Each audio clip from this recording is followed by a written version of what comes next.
दोस्तों नमस्कार, आप सभी का एक बार फिर से हमारे चैनल पर स्वागत है। अगर मैं आपको इस वीडियो की शुरुआत में कहूं कि जो देश के प्रधानमंत्री यानी कि श्री श्री नरेंद्र मोदी जी हैं, वो इस पद पर कुछ ही दिनों के मेहमान हैं, तो क्या आपको आश्चर्य नहीं होगा? जी हाँ, इसी प्रकार का बड़ा मामला सामने निकल कर आया है और मैं आपको बताना चाहता हूं कि आखिरकार किस तरीके से आरएसएस की तरफ से बड़ा बयान जारी किया गया है। यानी कि जिस आरएसएस की तरफ से, जिस आरएसएस की कोख से बीजेपी ने जन्म लिया, अब वही आरएसएस किस तरीके से पूर्ण रूप से बीजेपी पर हैवी होती हुई नजर आ रही, इस वीडियो भी मैं आपको बताऊंगा। पहले मैं आपको बताता हूं, मोहन भागवत ने अमित शाह और नरेंद्र मोदी को यह साफ कर दिया है कि या तो आप जो पार्टी के राष्ट्रीय अध्यक्ष है उसका पद रखिए या प्रधानमंत्री का पद रखिए, इनमें से एक पद आपको रखना है। अगर आप राष्ट्रीय अध्यक्ष के पद पर भी अपना ही कोई बैठाना चाहते हैं तो आप प्रधानमंत्री का पद छोड़ दीजिए। यानी कि आरएसएस की तरफ से कहा गया है या कहने की कोशिश की जा रही है कि पार्टी के एक बड़े पद पर आरएसएस का ही कोई नुमाइंदा बैठेगा। जी हां, खबर मैं विस्तार से आपको बताऊंगा, लेकिन हाल ही में आपने सुना होगा अरविंद केजरीवाल ने भी देश के प्रधानमंत्री की रिटायरमेंट का मुद्दा उठाया था और बकायदा उन्होंने तो यहां तक कहा था कि देश के प्रधानमंत्री नरेंद्र मोदी की सरकार ने ही यह नियम बनाया था जब लाल कृष्ण आडवाणी को रिटायरमेंट किया गया कि कोई भी बीजेपी का कार्यकर्ता हो, कोई भी बीजेपी का नेता हो, 75 साल के बाद उसको रिटायरमेंट ही दे दी जाएगी। तो अरविंद केजरीवाल ने यह भी बताया था कि अगले साल सितंबर में ही देश के प्रधानमंत्री नरेंद्र मोदी 75 साल के हो जाएंगे। जी हां, बहुत सारी संभावनाएं निकल कर आ रही है और जो नरेंद्र मोदी और अमित शाह के खेमे में और जो बीजेपी के अंधभक्त हैं जो पूरे दिन मोदी मोदी भजते रहते हैं, उनके खेमे में भगदड़ मच गई है। पूरी खबर मैं विस्तार से आपको खोलकर बताऊंगा। सबसे पहले आप स्क्रीन पर देखिए, केपी मलिक की तरफ से बताया गया कि किस प्रकार से आरएसएस की अब विचारधारा क्या होगी। सूत्रों के हवाले से खबर बताई गई, स्क्रीन पर देखिए। उन्होंने कहा कि बिग ब्रेकिंग, भाजपा अध्यक्ष के मुद्दे पर संघ आर पार के मूड में है। संघ की ओर से भाजपा के राष्ट्रीय अध्यक्ष के लिए संजय जोशी का नाम आने के बाद मोदी शाह की ओर से अन्य नाम प्रस्तावित करने पर संघ ने कड़ा रुख अपनाते हुए दो टूक कहा है कि आपको प्रधानमंत्री पद या राष्ट्रीय अध्यक्ष पद दोनों में से किसी एक को चुनना पड़ेगा। जी हां, सूत्रों का दावा है कि संघ ने साफ कहा है कि जो भी पद संघ को मिलेगा उस पर संघ अपनी मर्जी से अपनी पसंद के व्यक्ति चयन करेगा। हम अपने हिसाब से चुनेंगे जिसमें तुम्हारा कोई दखल नहीं होगा। दरअसल संघ पार्टी पर फिर से अपनी पकड़ मजबूत करने के लिए कड़ा रुख अपना रहा है। बहरहाल संघ की इस गुगली से मोदी शाह बोल्ड आउट होते दिखाई दे रहे हैं।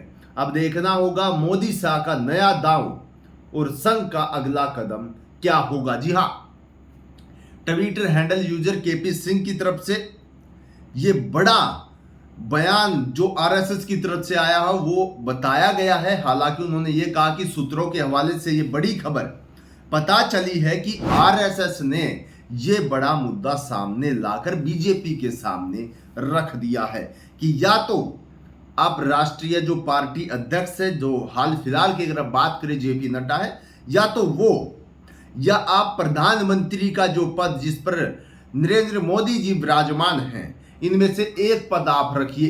एक पद पर कोई भी पद हमें दे दीजिए, आप प्रधानमंत्री से के पद से हट जाइए, हम प्रधानमंत्री के पद पर जो है आरएसएस की तरफ से चुना गया कोई नुमाइंदा बैठा देंगे, या आप पार्टी के जो राष्ट्रीय अध्यक्ष है उस पद से अपना जो भी आपका आदमी उसको हटा लीजिए, हम संघ का व्यक्ति उस पर बैठाएंगे।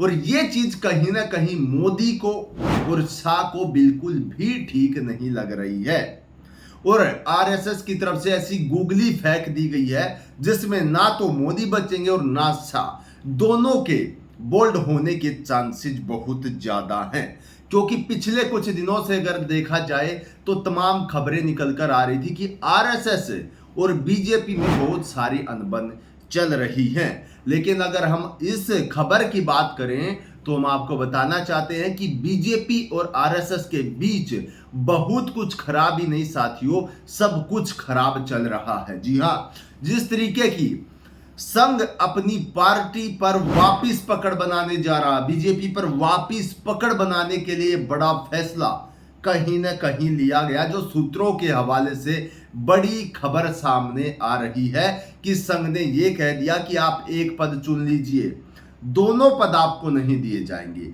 या तो आप प्रधानमंत्री बन लीजिए या फिर राष्ट्रीय अध्यक्ष का जो पद है उस पर अपना व्यक्ति नहीं बैठा सकते, उस पर संघ का कोई नुमाइंदा बैठाया जाएगा। और अगर अब आपको जो राष्ट्रीय पार्टी अध्यक्ष है वो पद चाहिए, उस पर अपना कोई बैठाना है तो आप प्रधानमंत्री पद छोड़ दीजिए, उस पर हम अपना नुमाइंदा बैठाएंगे। आरएसएस की तरफ से ये बड़ा ऐलान किया गया है, ये सूत्रों के हवाले से बड़ी खबर निकल कर आ रही है, बाकायदा मैंने अभी आपको बताया भी। तो इसी बीच अमित शाह, नरेंद्र मोदी, बीजेपी के समर्थक, इनके दिमाग में बहुत सारी चीजें चल रही होंगी। वैसे भी अमित शाह को तो बीजेपी का चाणक्य कहा जाता है। अब अगला जो दाव होगा उसकी सब राह देख रहे हैं। आरएसएस क्या करेगी, अमित शाह, नरेंद्र मोदी क्या करेंगे, अगली चाल किसकी क्या होगी, क्योंकि यहां पर तो आरएसएस और बीजेपी के अंदर दो टूक हो गए हैं। जी हां, और आप सभी को हम बता भी देते हैं कि किस प्रकार से देश के प्रधानमंत्री नरेंद्र मोदी जी अगले साल 75 साल के हो जाएंगे सितंबर में। और अगर 75 साल के बाद वो अपने ही बनाए नियम में फंस जाते हैं, 75 साल के बाद अगर उनको रिटायरमेंट ही लेनी पड़ती है, या जिस तरीके से उन्होंने नियम बनाया था उस हिसाब से उनको रिटायरमेंट लेनी पड़े, तो फिर अगले पीएम के उम्मीदवार क्या अमित शाह होंगे। जैसा अरविंद केजरीवाल ने कहा था कि नरेंद्र मोदी अपने लिए वोट नहीं मांग रहा, वो वोट मांग रहा है अमित शाह के लिए, क्योंकि वो तो रिटायरमेंट होने वाले हैं, अभी 75 साल के हो जाएंगे। तो अरविंद केजरीवाल की तरफ से पहले ही हिंट दे दी गई थी, लेकिन अब आरएसएस ने एक और बड़ी गूगली फेंक दी गई है, जो ना अमित शाह को समझ आ रही है ना देश के प्रधानमंत्री को समझ आ रही है कि आखिरकार करे तो क्या करें। तो ये बड़ी खबर निकल कर आ रही थी साथियों, कहीं ना कहीं प्रधानमंत्री का पद भी जा सकता है।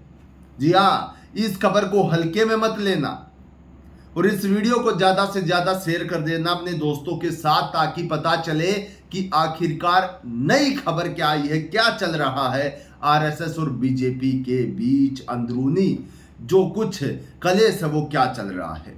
साथियों, इस वीडियो को ज्यादा से ज्यादा शेयर करें, हम आपके साथ जुड़ते रहेंगे इसी प्रकार की बड़ी खबरें लेकर।